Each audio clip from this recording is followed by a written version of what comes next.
ये है दिल्ली दर्पण।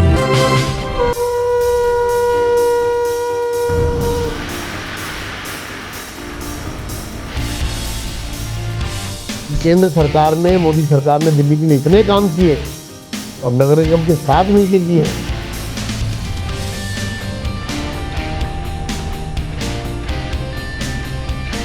तो हम दोनों मिलकर मुझे लगता है सोने पे सुहागा होगा। ये डबल इंजन की सरकार बनेगी।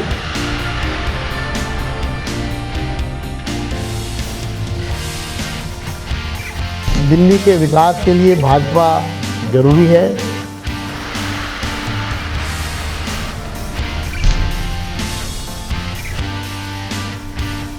नमस्कार, मैं हूं राजेंद्र स्वामी। आप देख रहे हैं दिल्ली दर्पण टीवी। रोहिणी वार्ड 53 से चुनाव कार्यालय खोलकर प्रचार का शंखनाद हो चुका है। इस वक्त हमारे साथ विजेंद्र गुप्ता जी यहाँ के विधायक हैं, मौजूद हैं। विजेंद्र जी, क्या सिनेरियो लग रहा है इस बार? हालांकि रोहिणी तो बीजेपी का गढ़ रहा है, लेकिन फिर भी थोड़ी चुनौती होती थी। इस बार क्या लग रहा है? देखिए, मैं तो इतना कहूँगा कि झूठ की बिसात पर भ्रष्टाचार के माध्यम से जो बहरूपी दिल्ली के शासन में अब लोग उसको जान गए हैं। और आज जो हुआ है कि उनके नेता खुद जेई से 1 करोड़ रुपया मांग रहा है, और खाली मांग नहीं रहा, हड़का रहा और कह रहा 20, 25, 50 लाख रुपए लेके मत आ जाइयो।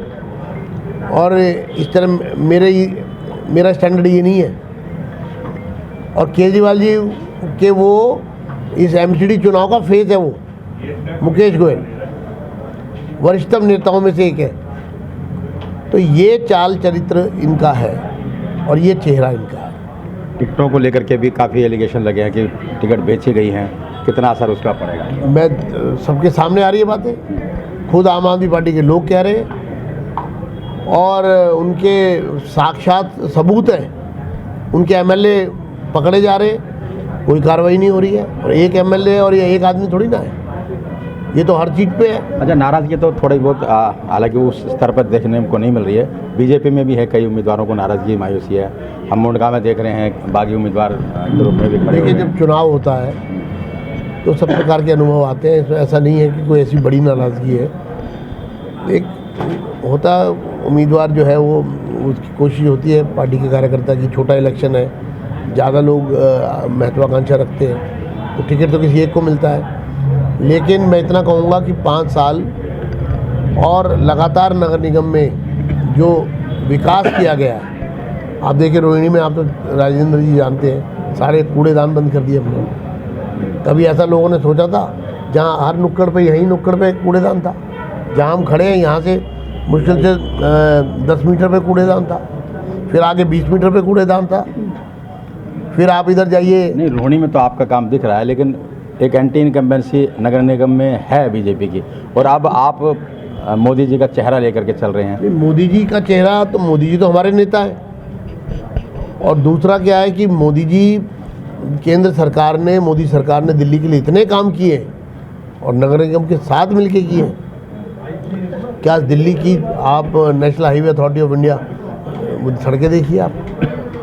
दिल्ली के अंदर वेस्ट टू एनर्जी प्लांट लगाया। दिल्ली के अंदर तमाम तरह के लोकल यहाँ क्या मुद्दे रहने वाले हैं दिल्ली में? मैं आपसे तो दिल्ली की बात हमारा मुद्दा है कि दिल्ली के विकास के लिए भाजपा जरूरी है। और दो बार लगातार हमारे सातों सांसद जीत रहे हैं।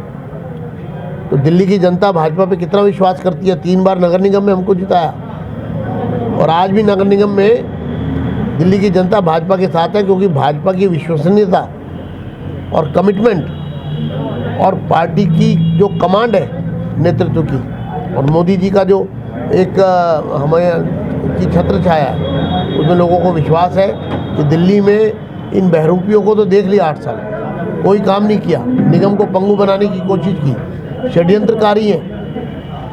रोज़ भ्रष्टाचार, मंत्री 6-6 महीने से जेल में पड़े, जमानत नहीं मिल रही, फिर भी मंत्री है। जो कट्टर ईमानदार बनने की बात कर रहे थे, वो कट्टर बेईमान निकले। तो बीजेपी जीतेगी, ये मेरा कहना है। चलिए, बहुत बढ़िया। हमारे साथ परवेश वाही भी हैं। भाई जी, आप किन मुद्दों को लेकर जाने वाले हैं यहाँ पे? मोदी जी के चेहरे के अलावा, उनकी योजनाओं के अलावा लोकल भी मैनिफेस्टो कुछ होता होगा। देखिए, जो भी क्षेत्र में विकास कर रहे हैं, चाहे पार्क हो, लाइट्स हों और जो भी विकास कार्य और स्वच्छता जो मोदी जी का एक नारा है, जिन्होंने पूरे भारत को शौच जो एक अभिशाप था महिलाओं पे भारत की और एक मजाक उड़ाते थे, तो वो उसको अभिशाप को दूर करके एक जो साफ सफाई तो यहाँ अच्छी है, मैं यहाँ की बात नहीं कर विजेंद्र जी ने रहा, बताया। मैं पूरे भारत की बात कर रहा हूँ। उसी तर्ज पे यहाँ क्षेत्र में महिलाओं के लिए अच्छे शौचालय होंगे, अच्छे उनके लिए पार्क होंगे, महिला पार्क होंगे, तो मुझे लगता है कि क्षेत्र के अंदर और विकास करेंगे। विजेंद्र जी ने, आप जानते हो कि बहुत विकास किया। मैं तो विजेंद्र जी के क्षेत्र में ही पहले भी पार्षद रहा हूँ और वहीं विकास कार्य करने हैं, तो हम लोगों मिलकर मुझे लगता है सोने पे सुहागा होगा। ये डबल इंजन की सरकार बनेगी, मोदी जी की तो बनती हैं और विजेंद्र जी और हम मिलकर काम करेंगे। चलिए, अभी विजेंद्र जी ने एक जिक्र और किया कि जेई से पैसे मांगे गए थे। नहीं लगता करप्शन एक बहुत बड़ा मुद्दा है और ये आम धारणा बन गई है कि एमसीडी में एक ईंट आप बिना पैसे दिए नहीं लगा सकते। देखिए, हमने एमसीडी में करप्शन को दूर करने के लिए निर्णायक भूमिका अदा की है। हम ई गवर्नेंस लेके आए। आज निगम के 80% से ज़्यादा काम अब ऑनलाइन हो गया। बर्थ और डेथ सर्टिफिकेट तक आपको ऑनलाइन मिलेगा, आप ऑनलाइन ही अप्लाई कर सकते हैं, फेसलेस है। देश का पहला नगर निगम है जो 100% टेंडरिंग, हजारों करोड़ की टेंडरिंग ऑनलाइन होती है। अब छोटे से छोटा टेंडर भी ऑनलाइन होगा और ये दिल्ली नगर निगम ने करके दिखाया है। पेमेंट्स ऑनलाइन, अब मैन टू मैन कॉन्ट्रैक्ट नहीं है। तो हमने करप्शन को कम करने के लिए कदम उठाए। नक्शे, अब नक्शा पास कराना है तो आपको ऑनलाइन अप्लाई करना है और ऑनलाइन ही आपका नक्शा पास होके आ जाएगा। ये भी उम्मीद करें कि राजनीतिक रूप से भी आत्मनिर्भर हो जाएंगे।